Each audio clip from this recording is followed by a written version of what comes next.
and thanks for joining me here today on this episode of Coffee with Kiera, sponsored by the Human Being in Newport and Lincoln City. We're excited to be here at the Lincoln County Animal Shelter with shelter manager Sara Wynveen. And you know what to do. Like, subscribe, and ring the bell so you can keep posted on all of our episodes of Coffee with Kiera. So, Sara, for those who may not know, and just about everybody should know. I feel like everyone knows. Tell us a little bit about yourself and what you do. Absolutely. I am the manager of the Lincoln County Animal Shelter, as you said. I grew up here in Lincoln County. I started my career right after college here at the Lincoln County Animal Shelter as a part-time kennel attendant. That was back in 2007. I became a full-time animal care specialist in 2008 and spent 7 years in that position. Made my way up to animal services deputy. And so I spent 7 years on the road protecting animals from people and people from animals. And when the opportunity arose for a shelter manager position, it's kind of my dream job, and this is my hometown shelter. So I jumped at the opportunity and am so pleased to be able to serve my community and do everything I can to make Lincoln County the most humane place it can possibly be. Sara, why animals? I mean, I know I deeply have love for animals, but tell us why you wanted to work with animals. So everyone's going to expect the token animal person answer because they're not people. Which is, I wanted to be a vet. No, I never wanted to be a vet. Neither did I. I can't nope, not a problem. Pain. So I was the small child that has a way with animals, that had to touch all the animals, had to bring home all the animals. I brought home a lot of animals. It just, I always wanted to work with animals. That has always been where my passion lies. And as it turns out, I have a streak for public service as well. And the best way I could think to help people was to help animals, because again, the more humane our community is, the more humane our community is to each other as well. So it was a no-brainer. I did go to school for zoology. I thought I was going to end up in wildlife rescue and rehabilitation. But I found out very quickly through an internship that you're not supposed to touch those. Even when you're rehabilitating them, you are not supposed to be interacting. You don't want them to love you. You want them to fear you. Turns out I wanted to be able to cuddle and love and have the relationship. I want to be loved. I don't want to be feared. So needless to say, shelter animals. I had a great roommate at OSU who was in the vet program and is now a veterinarian, who worked at Heartland Humane Society, and that was my first sort of experience with the sort of back end of animal sheltering, and I was hooked. I had also had a dream of becoming an animal cop. On Animal Planet, I saw animal cops. I saw the ASPCA in New York, and was thinking I could do that. So it all came together. I did a ride along with Jackie Beckstead back in 2007 before I got the kennel attendant job, and she showed me what it was like, and I knew I wasn't ready for it yet, and working in the shelter got me ready for it. So I'm glad to have been able to do both. I think it makes me a better manager. And let's talk about the shelter. Mm-hmm. One thing I want to point out to our viewers and listeners is that this is a no-kill shelter, right? Correct. We do not euthanize for time, for space, for treatable, manageable behavior or medical issues. That being said, we do perform humane euthanasia here. We are the only shelter in the county, and it is by law our duty to be an impound facility for dogs found running at large, and for animals that are evidence in neglect or abuse cases, as well as animals that are in an emergency situation and there is no one else to care for them. That means that some of the animals that come to us have medical or behavioral issues that render their quality of life too poor to let them go on. We do not save lives at all costs. To us, it really matters that the animal has a quality of life, that the animal is comfortable, that the animal is fulfilled, and that animal's basic care can be provided without causing more fear. So we do find ourselves in positions where, again, medical needs, but we do everything we can thanks to our medical trust fund that our community generously donates towards. So we are able to do diagnostics. We are able to do major surgeries. If a veterinarian tells us that this animal has a good prognosis, then we will do everything we can to make sure that they can go into a home. That includes animals that we know have limited time left. I think last time you were here, you may have met Rella. She was a cat who was in kidney failure, but she had a wonderful quality of life. She was so healthy and so happy, but we knew her time was very limited. But in a great home that was going to provide the care that she needed, that was going to extend her life out. And she was adopted to a wonderful member of our community who's providing all of that exceptional care, and Rella is still doing great. So we understand that people will take in an animal knowing that our time's always limited, Lauren. The clock is always ticking. So just because a cat or a dog may have cancer, just because a cat or a dog may be suffering from a treatable manageable illness, as long as we can maintain pain control and we know that the person that we're sending them to is going to also do that, then we are all set. And we will also keep them up for adoption and, again, keep that quality of life as high as we can keep it. And that's so important for these babies. My best friend, director, Joanna, the director of Jamie Brianna's Legacy Fund, she's in California. She works with her local shelter, and she currently has a wonderful kitty, Glitter. Glitter has kidney issues, and it's unknown whether she's going to be here, in a week or 6 years from now. And she's taken to the vet. The shelter still maintains all the medical for her, and she takes care of her, watches for anything. Yeah. And in the meantime, she's been an incredible companion and just wonderful to have. So you just never know. Just because there may be a medical issue, because the animal may be blind or only have 3 legs, they are still a valuable part of your family. Absolutely. I have my elder cat at home, Littlefoot, who I adopted from the Lincoln County Animal Shelter my first year on the job. He came in as a very sick kitten with a broken leg, and we were able to get that leg fixed. He's been in my family. He lived with my dad for a while, my mom for a while. He lives with me now. The most incredible cat, but his kidneys are failing. And we are, he's at the vet regularly. We're supporting him, and he's still having a great life. And I believe each and every animal that comes to our doors, each and every animal that is out there deserves that same chance. Absolutely. So we're at the tail end of summer. You'd never know it with all the fall stuff and autumn pumpkin spice. But Yep. But it is still summer. Is kitten season over? Kitten season's never over in Lincoln County. Kitten season is never open. Our climate is far too nice. No, we still... There goes We're donuts. getting upstage. Go nuts for donuts. We have kittens all year round in our community. So right now all of our foster homes are full, and our shelter is completely full, and we have a wait list for kittens to come in. So there will be a constant supply of kittens for many months to come. So when you say a wait list for kittens, that means that they are being fostered?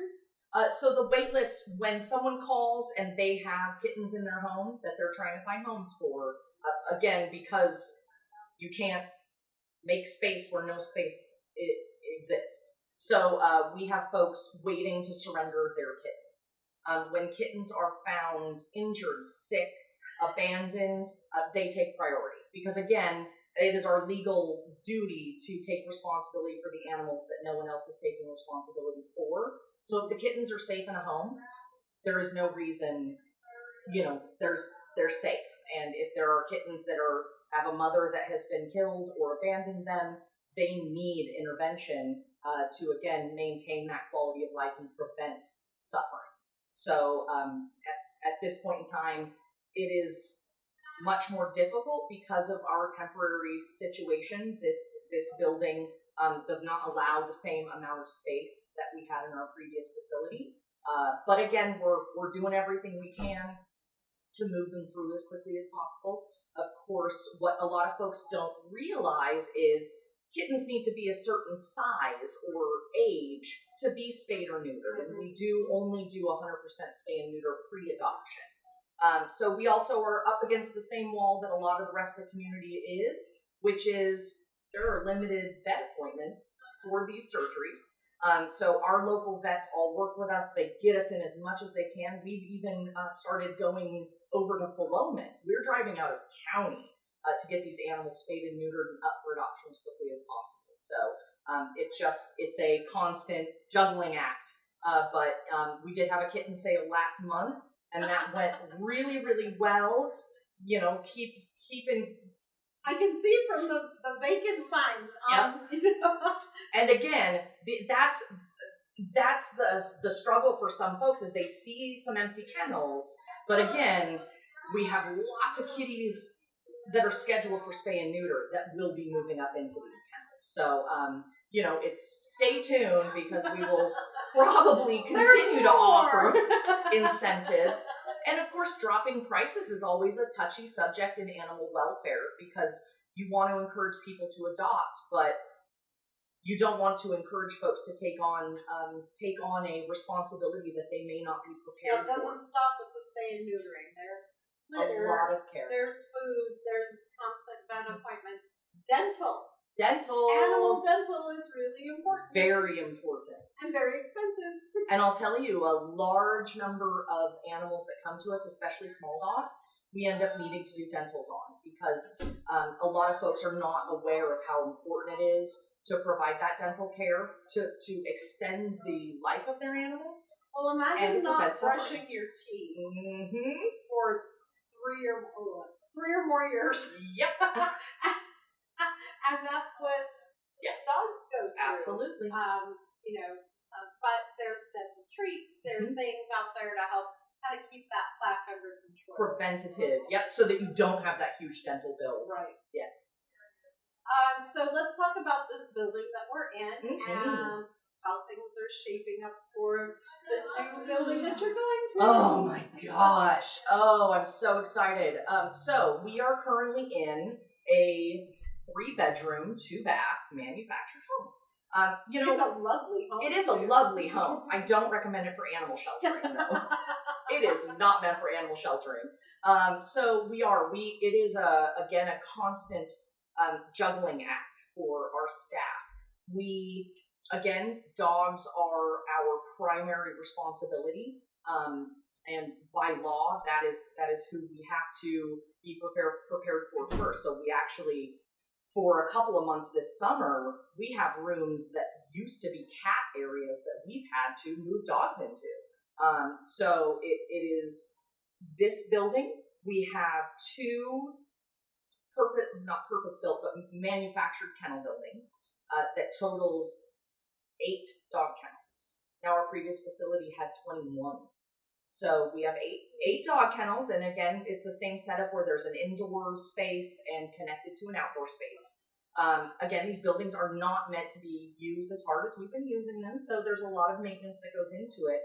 But you can imagine 8 dog kennels instead of 21, and we have to have a vacant kennel every night because if law enforcement finds a dog, they need a spot. They need someplace to put that dog. So really, we have 7 kennels. It does. Where somebody gets pulled over, if for some reason they have to be arrested, or God forbid there's an accident and there's an animal in the car, they can't just say, "Okay, cool, guard the car, pup." Or if a dog is found running at large, again, by law, those animals must be. For the safety of the animals and safety of the public, they need to be put someplace safe. And that is here, so we have to. And then they go back to the owner. Of course, it's not a takeaway situation; it's a keep safe situation. Exactly. So that space always needs to be made available, so that I don't have to drive in from home every time a stray dog comes in after hours to find a spot for it. So we are really working with 7 kennels. We've gotten very creative with some outdoor spaces, and again, some of our cat areas have turned into some really beautiful dog suites. That some of our dogs, they love the indoor lifestyle. They are very well potty trained, and that's how they're comfortable. Some dogs, we've had some Great Pyrenees come in that they never go into the indoor dog kennel section. So we place dogs where they're happiest. Right. Yes.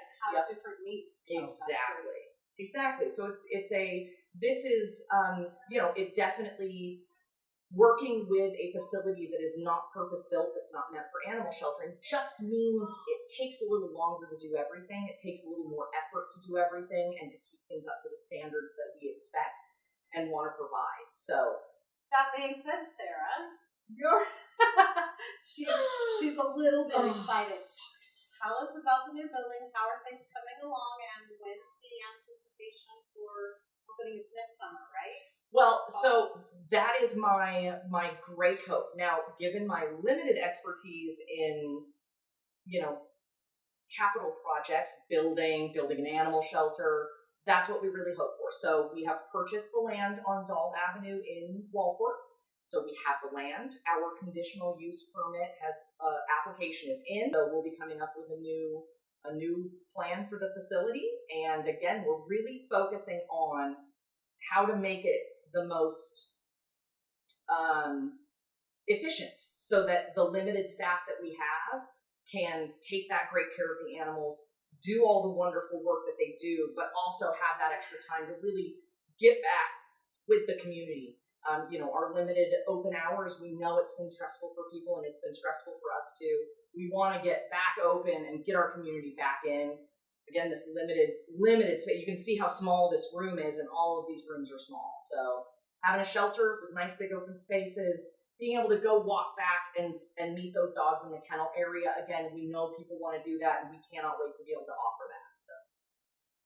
So let's talk about your dogs. Oh, we focused a little on cats, and we focused on the building. Mm-hmm. Let's talk about the pups. You're having a pup sale. Well, not puppies, but dogs. Dog sale, yes.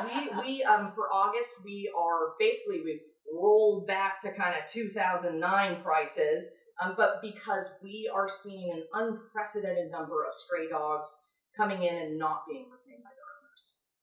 This is a statewide and nationwide problem. It is becoming national news now.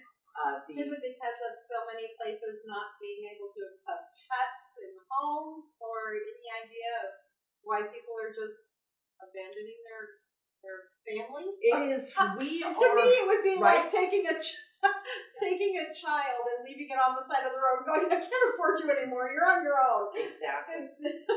I know I'm probably a little unique when it comes to animals, but that's the way I see it.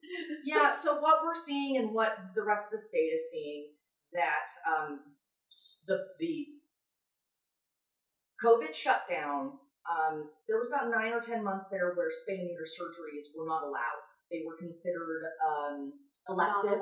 Yeah. They were elective surgeries, and so the entire country went without spay and neuter services for nearly a year.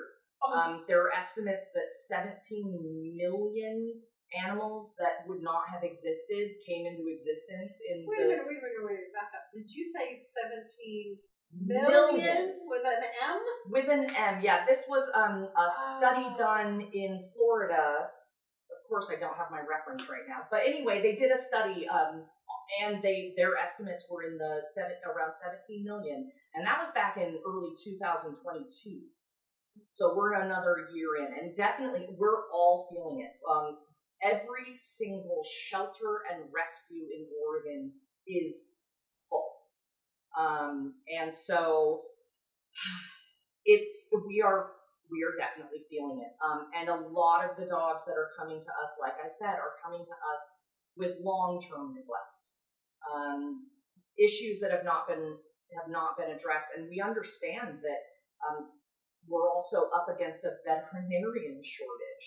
Although we have a lot of vet clinics in Lincoln County, we're lucky. Even they are completely booked up, some for months. And so in some cases, it's a matter of people not being able to access the veterinary care. In some cases, it's people not being able to afford veterinary care. And we have to remember, we're only, a year out of this pandemic, if that, and it takes 5 minutes to get in debt, and it takes years to recover. Exactly. So that has also slowed things down a bit. When we take in a dog, you're going to meet one of our medical case dogs. But when we take in a dog that has that sort of long-term neglect, there's a lot of work to do before they're adoptable. And we will put them up for adoption when we're still working on it, But first, of course, we want to get the diagnosis in. We want to make sure that people know what they're taking on. But we're also seeing, our community is exceptional in their willingness to take on special needs animals. We have always been so lucky to be able to find these incredible homes that are willing to invest in these special critters. I think we're tapped out. Folks are just not in a position right now. There's a lot of, even if you're not there yet with being in debt, even if you're financially secure, no one feels financially secure. We are all feeling that insecurity, and that makes it harder for someone to say, you know what, you're a big pile of vet bills. Sure, come on in. Thank you. It is, and we understand it completely. And again, why we are dedicated to these animals. If they live with us, they live with us. And that's something that as the manager and as trying to grow our program in a new sort of world, how can we find ways, to maybe get them out of the shelter? I'm not promising anything, but we understand that there's a disconnect there, that we need to try and bridge that gap. I will say, folks who are interested in fostering, I was just going to ask if you need volunteers or fosters. We need fosters. Kittens, cats, especially right now, dogs. We're taking in dogs that we do not know their history. Again, most of the dogs that are available for adoption right now came to us as strays. We don't know anything about their history. We can do a certain amount of assessing and testing to see how they do with other animals. But there's no guarantee in animal sheltering. There is no behavior test that tells you yes or no. Not every dog likes every dog. Not every dog likes any dog. So it's a fine balancing act. So if anyone out there doesn't already have dogs at home, but is willing to foster, we really need those folks. We need the folks that can really focus and tell us how an animal is in a home environment. It makes a huge difference. And especially if you're willing to take on a medical foster, it's important. All right. And we're going to take a look at some of the kitties that are up for adoption. You mentioned that they are all spay and neutered. All animals are spay and neutered. Are they microchipped? What comes with? Sure. What do you get with your purchase besides a new member of your family? So much more. So yes, all of our cats and dogs are spayed and neutered pre-adoption, microchipped. The registration for the microchip is free, so that comes with the adoption as well. Everyone is up to date on their required vaccines. Dogs come with their first year of Lincoln County dog licensing. And kitties that are eligible for and old enough for are also feline leukemia FIV tested. So we do that testing. Kittens under a certain age, veterinarians don't recommend the testing because it's a little up in the air. So we just do it for our adult cats and young adult cats. And then, what am I missing? Oh, everybody comes with a free vet exam. Oh, hello. There you go. Hello. So yeah, we do send everyone out with a certificate that can be used at most of our local veterinarian clinics and some of our out-of-the-area veterinarian clinics to ensure that, you get that double checked by your vet. And of course, if a veterinarian finds a medical issue that our vet or we were not aware of, we have money back guarantee. It doesn't mean that it won't be treated. We understand that, if you took on an animal and you weren't ready for those kind of bills, you bring them back to us, no harm, no foul. You can still adopt another animal from us. It's just we want to match everybody up with the right family. But again, they go through almost all of these animals, see veterinarians multiple times while they're with us. So, they've gone through the battery of tests to make sure that they're healthy, and you're going to get lots of years with them. Wonderful. Yeah. And we're going to join Sara out in the yard with a wonderful dog that's been here for a while. Yes. And she is up for adoption. Her name is Hedwig, and we're going to meet Hedwig next. Do you need any food, litter, donations, stuff like that? We can always use dry food donations and litter as well. Now, if the dry food and the litter goes to our food bank, and there's the love. And you lap dog. Okay. This is going up on. This is going up for the public to see. You have to be on your best behavior. Okay. Oh, thank you.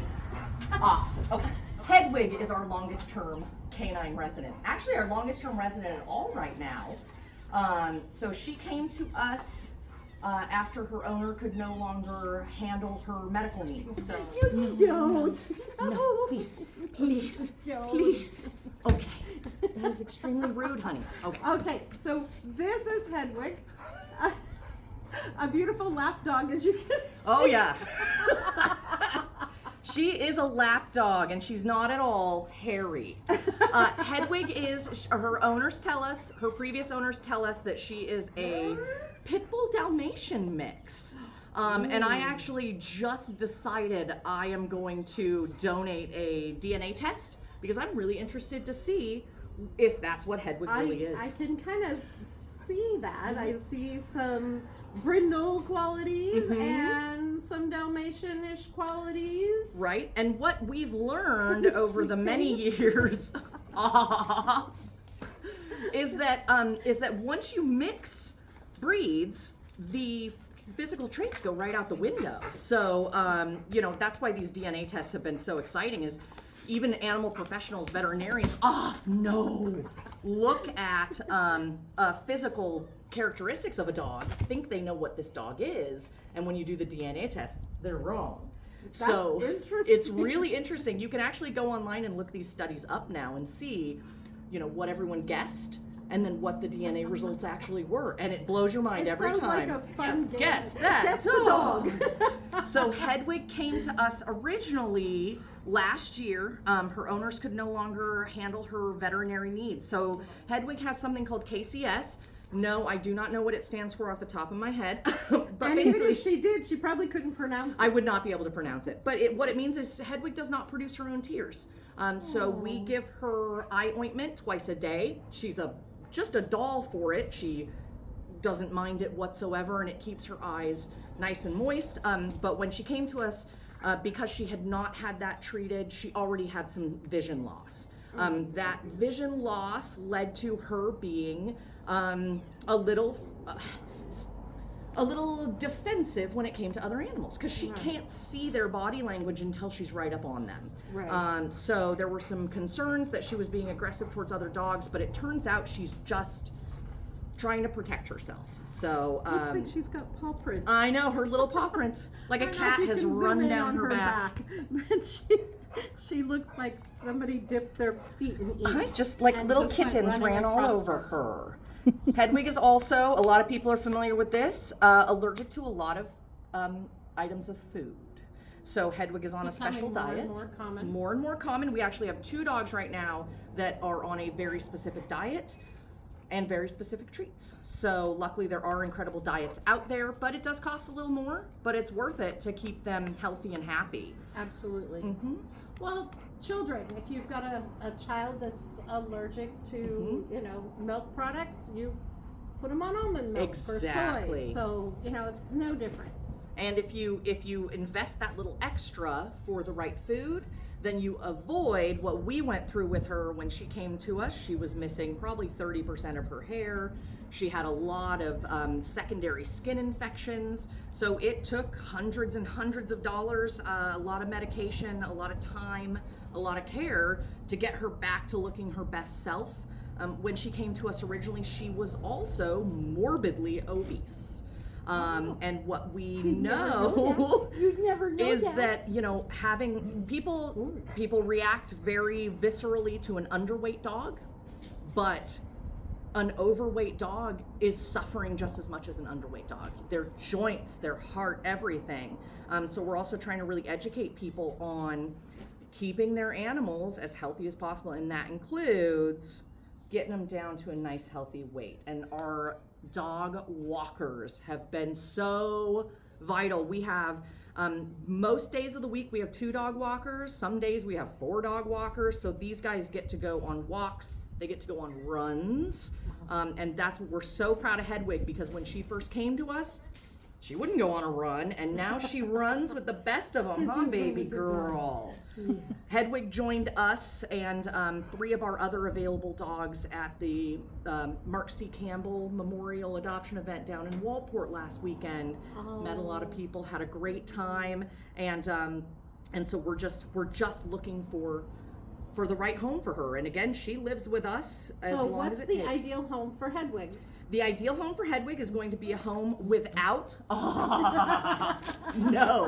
without any cats, and she would do fine in a home without any other dogs, or a mellow, submissive doggy pal may be okay. We always do meet and greets just in case. Smallish or larger-ish? Does she have any? You know, probably not tiny. Okay. Probably not tiny. Again, because of her issues, she's not a fan of cats. She likes to chase, and so we always want to make sure that we don't put a teeny tiny dog with a dog that might think, "Ooh, you're fun to chase." Right. So again, but we are always open to doing multiple meet and greets with prospective adopters. But she needs to go to a home that is willing to keep her on her special diet, a home where she is not going to come in contact with foods off of her diet, because that will assure you a vet visit. So that's a lot of why we say maybe best with a home not with little kids, not because she's mean to little kids. She loves little kids, but it's really hard to teach a small child not to give the puppy a treat. Well, and with bigger dogs, with smaller kids, Bowl as them we've right seen, over. he likes to jump. She's definitely She's learning. working on her manners, and like most dogs, you know, when they get excited, their manners kind of go out the window, and Hedwig Kids are that way too. So exactly. They're like, ooh, company, let's cause a riot, and you're gonna stay off, aren't you? Yes, Yeah. you are. See, Yes, you are. Oh, you're such a good girl. So right now we are having our dog sale.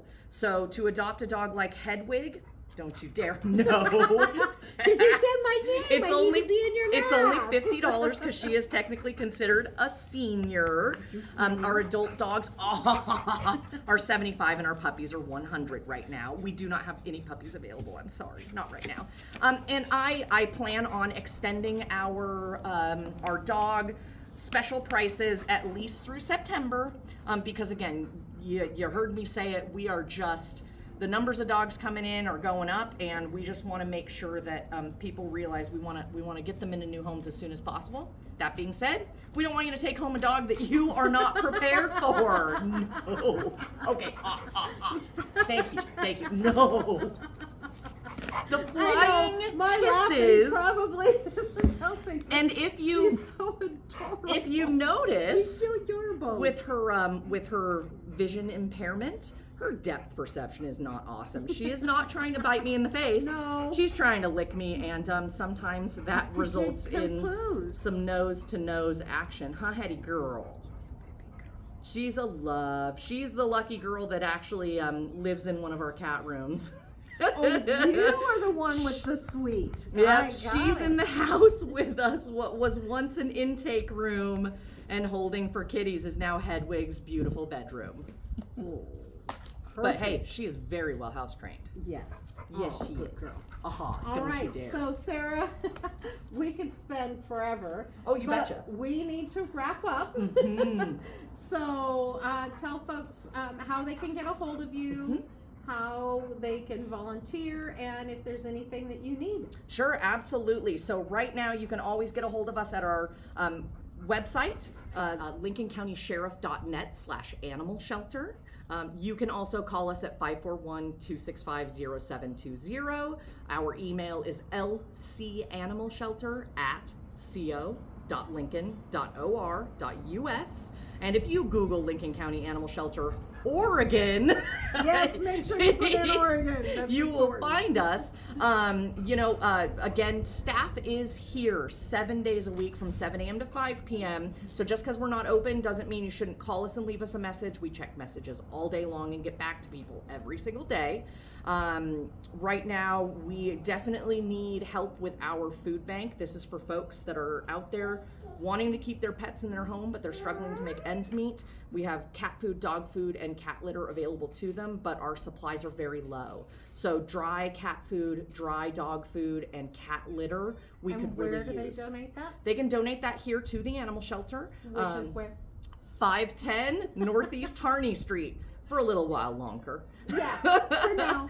And if you catch us on a day that we're closed, please go ahead and leave donations on our front porch. Again, staff is here. We will bring it inside. Unless you need a receipt, and then please come see us when we are open to the public, which is Tuesdays, Wednesdays, Fridays, and Saturdays from noon until 4. And what else, Hedwig? Come get me and let me be in your forever Come adopt home. Hedwig. Oh, we have our Facebook page, Lincoln County Animal Shelter. We also have our Lost and Found pet page. It's Lincoln County, Oregon Lost and Found Pets. You will see it associated with the Lincoln County Animal Shelter page. We really encourage folks, if you're missing an animal or have found an animal, please use that site, because again, if you're missing an animal, it's probably going to come to us. And so we post the animals that come to us on that site. And it's been very helpful for keeping animals from ever coming to us. We love that. Thank you, Facebook.